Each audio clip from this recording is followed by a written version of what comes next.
Diane Zamora and her fiancé David Graham were typical high school seniors, counting down the days until graduation and planning their futures, which included a mutual dream of careers in the military and eventually a beautiful wedding. Except when David told Diane he'd cheated on her with 16-year-old Adrian Jones, what the clean-cut couple did next was anything but typical.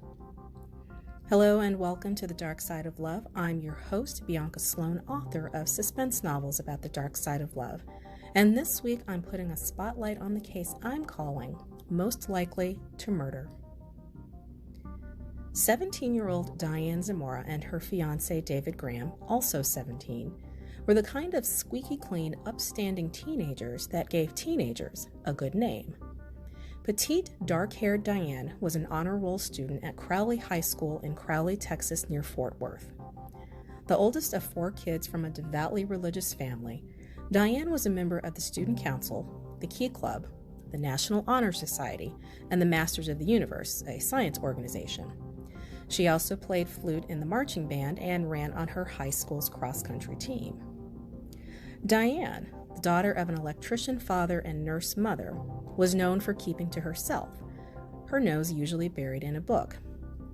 As Texas Monthly reported, Diane often toted a backpack full of her textbooks everywhere she went, just in case she found herself with time on her hands. According to what her family told the magazine, at the tender age of 9 years old, Diane announced she planned to become an astronaut. She asked NASA to send her brochures and would go around with a spiral notebook, jotting down what her GPA and SAT scores would need to be in order to secure a scholarship for college. Diane didn't concern herself with being selected most popular or running around with a gaggle of girlfriends and boyfriends. She rarely wore makeup and was quite studious, often rising before 6 a.m. each day to study. However, as CourtTV.com reported, her teachers and classmates viewed her as, quote, not unfriendly. As dedicated as Diane was to her studies, she devoted equal fervor towards avoiding the types of situations other girls her age sometimes engaged in, namely sex. She dumped the boyfriend she had her sophomore year when she figured out he only wanted to get into her pants. According to Texas Monthly, she termed girls who, quote, went too far as sluts. As her aunt Sylvia Gonzalez told the magazine, Diane, quote, always made it a point to tell us she was never going to lose her virginity unless she got married. When 2 of her cousins got pregnant in high school, she said she couldn't believe how stupid they were. She swore that nothing like that would ever happen to her. Nothing and no one was going to get in the way of what Diane wanted out of life. All of this dedication paid off as Diane was headed to the United States Naval Academy in Annapolis, Maryland, in the fall. Diane's fiancé, David, was just as focused on being a positive member of society and upstanding young man. The baby of a family of 4, David hailed from nearby Mansfield, and with his buzz cut and sandy blonde hair, lean muscles, and bone-straight posture, he was singled out by friends and neighbors as a, quote, perfect gentleman, prone to addressing people with yes, sir, and no, sir. As the son of a teacher and former school principal, David was also no stranger to excellence, regularly notching straight A's and even achieving the recognition as a National Merit Commended student, all while running track and working his way up to become a battalion commander for his school's junior ROTC program. As Texas Monthly noted, David was viewed by his classmates as, quote, the perfect guy and a brilliant student. As one woman who knew him told the magazine, quote, his life was so unblemished, he didn't so much as throw a spitwad in school. David seemed to be a gentle soul, quitting the football team after his freshman year because he said he just didn't have the, quote, necessary ferocity to make it in Texas high school football. Like Diane, people knew who David was, but they didn't know him, as he too wasn't someone who ran around with the popular kids. In fact, according to Texas Monthly, despite the military mannerisms, even the geeky green ROTC uniform he was required to wear, students at Mansfield High School had a measure of respect for his intelligence and ambition. As his classmate Jennifer Graham, no relation, told Texas Monthly. Some students even called him Colonel Graham. And just like Diane, David knew at a young age exactly what he wanted to do, telling his father after seeing his first air show when he was 7 years old that he was going to become an Air Force pilot, a dream he stuck to all the way through to his senior year of high school. David was so serious about getting into the U.S. Air Force Academy, he was even able to get Congressman Martin Frost to support his enrollment application. As I said, David wasn't messing around because he was accepted into the U.S. Air Force Academy in Colorado Springs. David and Diane had first met when they were 14 years old at a Civil Air Patrol meeting, which was an Air Force auxiliary organization that teaches the basics of military life as well as carrying out emergency services and disaster relief missions across the country. The two rose through the ranks of the organization, with David achieving the prestigious honor of cadet colonel in the youth division, while Diane became wing secretary. By August of 1995, these two peas in a pod had started dating. By September, they were engaged. The couple, high school seniors by this point, had it all planned out. David would go to the Air Force Academy, Diane to the Naval Academy, and once they graduated from college, they would be married. On August 13th, 2000, to be exact. The ceremony would be held at the Cadet Chapel on the campus at the Air Force Academy. Diane would wear a white wedding dress, while David would be decked out in his full uniform. Once pronounced husband and wife, they would walk under a canopy of crossed swords manned by fellow cadets. They were so serious about getting married that David, a hunting rifle enthusiast, sold some of his guns to make a down payment on Diane's engagement ring. It seems that once David slipped that ring onto Diane's finger, all of her chasteness about premarital sex went bloop out the window, because not long after they got engaged, Diane gave it up to David, losing her virginity to him. According to what relatives told Texas Monthly, Diane found the whole situation confusing, and her guilt gnawed at her because she had always intended to wait until she was married. On the flip side, of course, the whole situation further tied her to her beloved and made her more determined than ever to become Mrs. David Graham. While David and Diane were model teenagers and completely devoted to each other, enthralled was a word that got thrown around to describe them, there was an unusual intensity bubbling beneath the surface. Not passion per se, though I'm sure that was there, but more like an obsessiveness, a possessiveness between them, an all-consuming need to be with each other all the time. Her friends and family noted that David literally kept his arms locked around Diane at all times, reportedly even refusing to let anyone in her family hug her during her high school graduation. If Diane had something to do at school at night for one of her clubs, pre-cell phone, remember, David would call her house every hour until she picked up the phone. David, who lived almost 20 miles away from Diane routinely, as in every day, made the trip from his house to hers on weeknights to go jogging together and then come back and do their homework. He bought her a pair of $100 combat boots when her parents couldn't, and when Diane landed in the hospital following a car accident, David stayed by her side night after night until she was well enough to go home. As one relative of Diane's told Texas Monthly, quote, "I don't think Diane had ever had that kind of attention. I mean, she's in a family of 4. You don't get a lot of attention, especially as the oldest child. I say this as someone who comes from a large family and is the oldest child. So that can be flattering, this attention that Diane was getting from David. For Diane's part, girl could not keep David's name out of her mouth. All day, every day, sun up to sundown, it was David, David, David. So remember when I said that Diane and David spent pretty much every day and evening after school at her house? Well, one night, for whatever reason, he wasn't there, and he didn't call, and Diane just lost it, sobbing, crying, "Oh my God, what happened, what happened, what happened?" She begged her mom to call David's house to make sure he hadn't been in some horrible accident or something. He was fine, as it turns out, but she was freaking out. So clearly, David and Diane are totally wrapped up in each other, not a sliver of light between them, completely and 100% suctioned to each other. No one could break the cement bond gluing them together. Or was there? 16-year-old Adrian Jones was the kind of girl that made heads turn.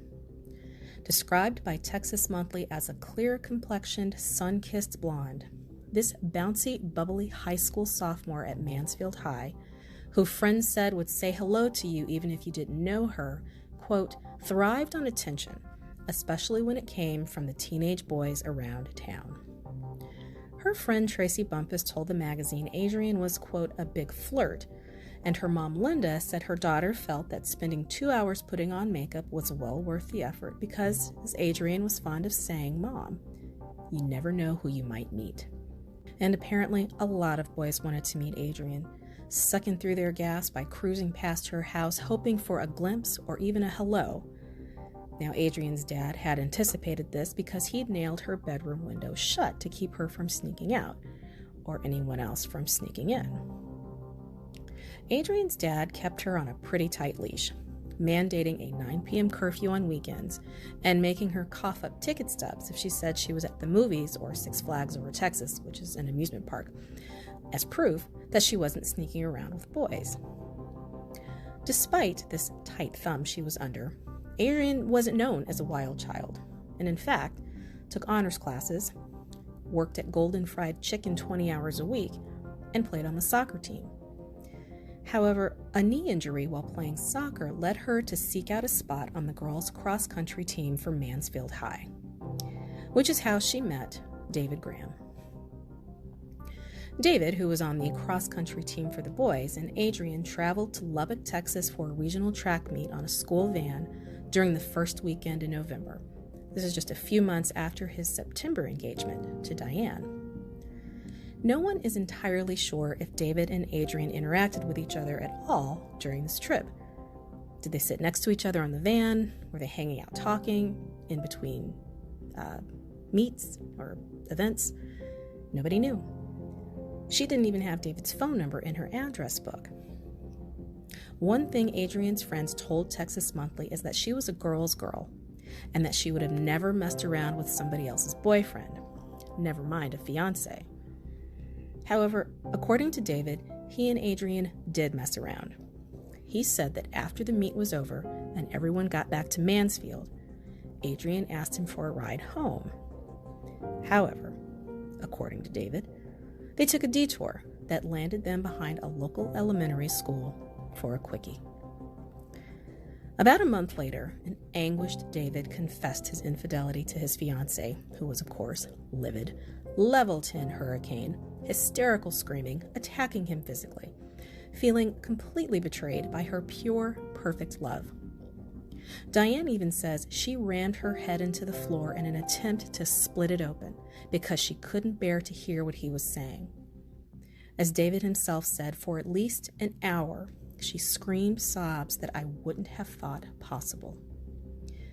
Now, as David puts it, because really he can say it so much better than I ever could, that, quote, when we agreed to be married, meaning him and Diane, she finally let her guard down long enough for our teenage hormones to kick in, means they had sex, when this precious relationship we had was damaged by my thoughtless actions. The only thing that could satisfy her womanly vengeance was the life of the one that had, for an instant, taken her place. I mean, that is some award-worthy prose. In other words, Diane was not about to let this act of betrayal go unpunished. David had sins to absolve himself of.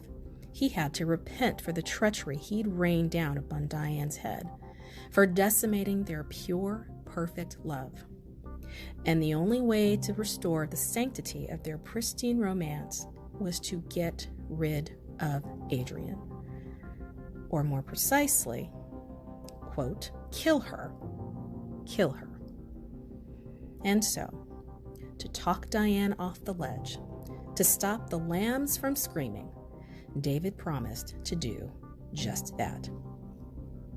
December 3rd, 1995, 10:30 p.m. Adrian is on the phone with her new boyfriend, Tracy Smith, who she had met just a few months before while working at Golden Fried Chicken. According to Texas Monthly, Adrian's parents, normally pretty strict, had grudgingly allowed her to stay on the phone just a few minutes past her normal 10 o'clock cutoff time in order to talk to Tracy. Another call comes in. Adrian clicks over. It's David. He wants to see her tonight. Adrian agrees. He tells her he'll pick her up outside. Again, Adrian says yes. Adrian's mother, Linda, found her daughter ironing her school clothes for the next day and noted to Texas Monthly that her daughter seemed, quote, antsy. She tells Adrian to go to bed. Adrian, of course, has other plans. She has to wait up for David. It's not until about 1:30 in the morning that he pulls up to her house in Diane's green Mazda. Who's coming to somebody's house on a school night at 1:30 in the morning? Like, that's not what I was doing in high school. At any rate, he comes to Adrian's door. In Diane's green Mazda, Adrian gets in. She doesn't know that Diane is hiding in the trunk. According to Diane, the couple's hastily stitched together plan was for David to lure Adrian outside with the promise of another sexual encounter. They'd drive to Joe Pool Lake, where he'd snap Adrian's neck, then send her body down to the bottom of the lake with one of his dumbbells. A simple plan. David drives the 20 minutes to the lake, Diane still huddled in the trunk, a clueless Adrian in the passenger seat. They come to a stop. Diane says Adrian was already reclining in her seat in anticipation of hooking up with David again. David makes a move as though he's about to start kissing Adrian. By now, Diane has slipped out of the hatchback of the trunk and showed herself to Adrian, who's got to be saying what the F at this point. David reassures Adrian that he and Diane just want to talk to her. Diane says she asked Adrian about having sex with David, and according to Diane, Adrian says, quote, it wasn't that great and that there was too much guilt about it. And in that moment, Diane says that something about the look on Adrian's face when she said those words made her absolutely lose her shiz. Diane says that images of David and Adrian having sex were flashing through her head and that all of a sudden, what happened between her fiancé and Adrian was real. Fury rages through her as she starts screaming hysterically, quote, just do it, just do it. Marching orders issued. David wrestles with Adrian, who of course attempts to escape. Now at this point, Diane says she was afraid that Adrian was going to hurt the much bigger David. And it was this fear, she said, that drove her to pick up the weights she knew were nearby so she could hit Adrian because she was just protecting her big, strong boyfriend, you see. Diane says that a case of shaky hands, nerves, you see, caused her to miss her target. According to one police source, just before Diane hit Adrian on the head, she looked at her and screamed, I know who you are. I know what you've done. Like Adrian was some wanton temptress who cast a spell over David with her womanly wiles, or something. As David put it, quote, I realized too late that all those quick, painless snaps seen in the movies were just your usual Hollywood stunts. It took 2 more tries for Diane to land her blow against Adrian's head. In Diane's words, at this point, quote, things calmed down real quick. Adrian manages to escape and bolts away from the pair. They try to follow her in the car, but when Adrian collapses on the side of the road, David, who remember, owns guns, makes a fateful decision. He grabs for his Makarov 9mm and runs after Adrian, intent on making sure that she could not bear witness to what Diane had done. And he shoots her in the head, twice. David runs back to the car and announces to Diane that Adrian is dead. Adrian Jones was 16 years old. According to Diane, the first thing David said to her when he got back in the car was, quote, "I love you, baby.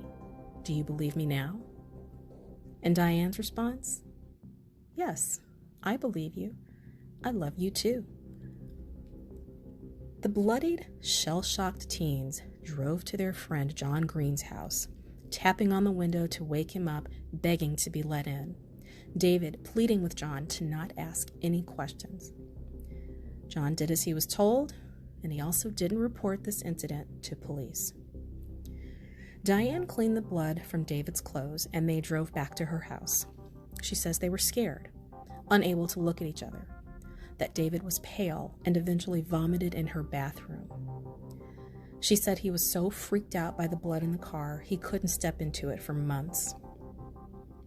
Diane says initially he left the weights in the car and hid the gun in the attic of his house. Diane would later write in her daily calendar, Adrian, 1:38 a.m. It wasn't long before Adrian was found. A couple of hours, in fact. A farmer who lived nearby was driving down a quiet, isolated stretch of road near Joe Pool Lake. He saw what he initially thought was roadkill on the ground behind a barbed wire fence. As he got closer, he realized it was a body. Adrian's face was a mess, courtesy of one bullet hole in her left cheek and another in her forehead. As Texas Monthly described, Adrian had been hit so hard on the left side of her head, the skull was, quote, caved in like a pumpkin. She wore flannel shorts and a gray t-shirt with UIL Region 1 Cross Country Regionals 1995 stamped across the front. So here's an interesting little detail. Apparently, when David called Adrian, her mom Linda just happened to be walking past her daughter's room when Adrian had clicked over to talk to David, and Linda asked who it was.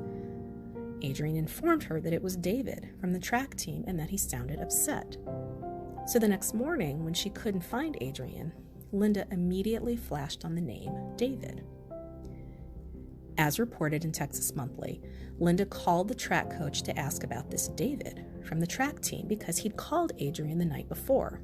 The coach was confused because, as far as she knew, David and Adrian weren't friends.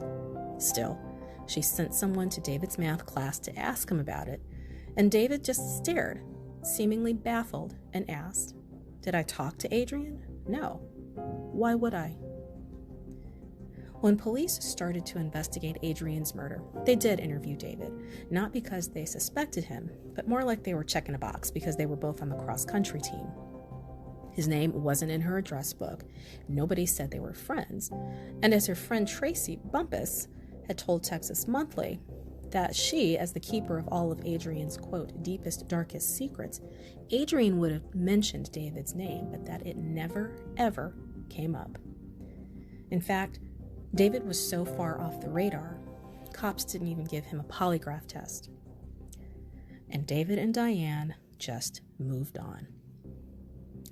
That Christmas, David bought Diane and her mother leather coats using his father's credit card. He finished paying off Diane's engagement ring, and for Valentine's Day, she got flowers and a teddy bear. It just warms the heart, doesn't it? I mean, what a sweet guy. While David wasn't a suspect, there were others. There was a girl who attacked one of Adrian's friends with a baseball bat and had even shot her own boyfriend. After Adrian had testified on behalf of her friend, the girl threatened revenge.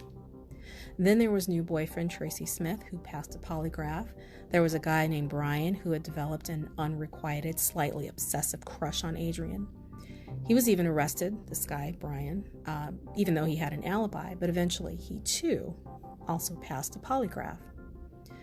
Something that apparently got overlooked or not mentioned or never really followed up on was when, as reported by Texas Monthly, Adrian's manager at Golden Fried Chicken remembered Adrian pulling out a small photo of a boy from her wallet and showing it to her, saying that his name was David. Curious. However, the months ticked by with no more arrests, no more viable suspects. It looks like David and Diane have gotten away with murder. By the summer of 1996, high school behind them, David and Diane took their first real steps towards realizing their long-held dreams of carving out enduring and distinguished military careers. David headed west to the Air Force Academy. Diane went east to the Naval Academy. By all accounts, David sailed through his basic training. Diane, however, struggled physically to keep up with the other plebes, as cadets were known, in order to meet the demands of the grueling regimen. Her squad leader, Jay Guild, told Texas Monthly that Diane seemed, quote, emotionally distracted, which was due to David. Jay says Diane dissolved into, quote, crying fits when David didn't respond to an email, and she confessed to Jay she was sure he was cheating. To get her fiancé's attention, Diane resorted to game playing, refusing to send David any email at all, lying that her computer was broken. She then told Jay she was thinking of breaking things off with David because she and Jay should get together, and then ran to David claiming that Jay had kissed her. David's response to this news was to tell school officials that Jay was sexually harassing Diane, raping her even, and then threatening Jay via email to leave Diane alone. As noted in a 1998 Dateline interview in an email to Diane, David reasserted his claim to her, writing, quote, "You are mine, and no one else can ever have any of you. I earned you. I own you. You belong completely 100% to me." And as Texas Monthly reported, David even wrote letters to Diane reminding her, quote, "Remember what binds us together." Despite, or maybe because of, all of this turmoil, there was a growing closeness forming between Jay and Diane. Enough so that she would tell him her deepest, darkest secret. Jay told Texas Monthly that he'd asked Diane if David had ever cheated on her, and when she said he had, he asked what she'd done about it. And she told the truth, that she had asked David to kill the other girl. According to what Jay told Dateline, she even admitted she'd do it again. Despite being bound by the Brigade of Midshipmen Honor concept, which clearly mandates that a midshipman must immediately report another midshipman who lies, cheats, or breaks the law, Jay didn't say a word, telling Texas Monthly he didn't believe it and thought Diane was merely trying to get attention. While Jay didn't seem to have a problem keeping his mouth shut, Diane sure did, because she told 2 other people, because she can't help herself. It's, as they say, confession is good for the soul. This time, Diane spilled the beans to her 2 roommates, Mandy Gotch and Jennifer McKierney. It was during a late-night conversation in the waning days of August, and it would be a question from one of the other girls that would trigger the confession. One of the roommates mentioned D&D's devotion to each other and how they'd probably do anything for each other. When Diane responded yes, this, for some reason, prompted one of the girls to ask, "Even kill for one another?" Diane took a beat before saying, "We have." And the floodgates were open, and there wasn't any putting that water back behind the levees because Diane told them everything. Everything. From there, the water just kept coming. Great big gushing waves of it. The roommates, like Jay, who later resigned from the academy for his failure to report Diane for what she told him, thought Diane must have been making it up. According to Mandy and Jennifer, Diane didn't even seem all that bothered by this horrific thing that she was describing to them. Nevertheless, unlike Jay, the next day, the 2 girls confided in a Navy chaplain about what Diane had told them, who in turn contacted the Academy's Navy attorney, who in turn called the Dallas-Fort Worth Police Department about any unsolved murders about a teenage girl. And on August 29th, detectives were on their way to Annapolis. Diane was at a pep rally when detectives showed up to escort her to the administration building to question her. Now, Diane copped to telling the story, but said that's all it was, a story. something she made up to make her seem like some sort of badass bitch to her fellow plebes. No one believed her, of course, but without any evidence, there wasn't much the cops could do. The academy suspended her until they got to the bottom of the situation, and in the meantime, they wanted her to go home, handing her an airline ticket back to Crowley. Diane, however, pulled a switcheroo at the airport and hopped a plane to Colorado Springs instead. As Texas Monthly noted, no one knows what the couple said to each other, but in pictures taken that weekend, David in his Air Force uniform, Diane in her naval whites, the photos seemed to scream of two kids desperately holding on to a scrap of a fairy tale that was about to slip through their fingers. There would be no career as an Air Force pilot, no becoming an astronaut, no perfect, pristine wedding in a white dress under a canopy of swords. The dream was shattered. It wasn't long before cops showed up in Colorado Springs to question David, who lied and said he had no idea why Diane would tell these crazy stories. Well, what our David didn't know was that detectives had already talked to his friend John Green about the night he and Diane showed up at John's house with bloody clothes. It was the Air Force officers who were the ones to break David, telling him it was his duty to tell the truth. For someone so devoted to the military code and that way of life, that's all it took. He parked himself at a typewriter and whipped out a 4.5-page confession that a forensic psychologist compared to a Danielle Steele novel, pouring out his heart about his, quote, perfect and pure relationship with Diane and how, quote, one girl had stolen from us our purity and that he, quote, didn't have any harsh feelings for Adrian, but no one could stand between me and Diane. Based on David's confession, cops find the gun and the dumbbells in his father's attic. It isn't long before Diane folds and makes an official confession to police. When Alan Patton, the Grand Prairie detective sergeant who took Diane's confession, read her a few portions of David's confession, she told Dateline she was moved by David's declarations of love, about how she was the only one in his heart, how he was always in love with her. Like, she takes it as like a love letter that he's writing to her. David and Diane were both charged with capital murder, which meant under Texas law, if convicted, they'd either get life in prison or the death penalty. So stone cold reality sets in, and this once devoted, I'll kill for you, and no two people could ever experience the pure and perfect union such as ours, turn on each other, like that Spider-Man meme with each one pointing the finger at the other. Neither Diane or David is willing to go down with the Titanic. David and Diane had separate trials, with Diane's 2-week trial commencing on February 2nd, 1998. Diane's defense is that the whole thing was David's idea, that her confession was false, and she only went along that night to confront Adrian about having sex with David. She further testified that the reason that the details in her and David's confessions matched was because she was trying to protect him, and that she later tried to retract her confession, but the cops said, no, take backsies. A psychologist testified for the defense that Diane was emotionally weak when it came to David, and that the two were in, quote, a dominant submissive relationship, and that David manipulated and physically and sexually abused her, hitting and strangling her before having sex with her. For his part, David told Dateline he never laid a hand on Diane. So back to Diane's trial. The psychologist further stated that Diane was, quote, a combination of someone who was psychopathically deviant and paranoid. The testing would indicate someone who has different views than the normal person in society. Angry, resentful, and argumentative would be a fair characterization.